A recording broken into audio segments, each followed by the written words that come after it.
Welcome to the Slop Temple. We pray this video helps. Install MSI Afterburner and enable the hardware monitor and on-screen display.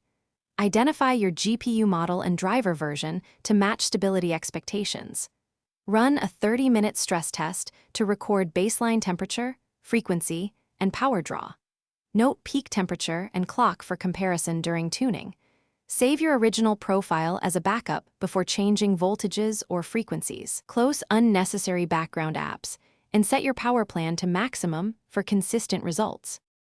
Open the MSI Afterburner curve editor and identify the stock highest stable frequency at a target voltage.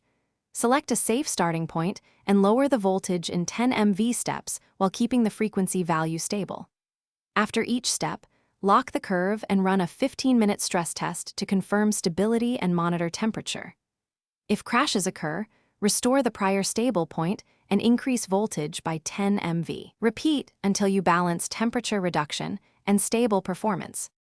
Apply the final voltage frequency curve and run a 60-minute combined game and synthetic test to verify long-term stability. Monitor peak temperature, average clock, and frame rate to ensure no performance loss versus baseline. If you see instability, revert to the last stable curve and retest with smaller 5 MV increments.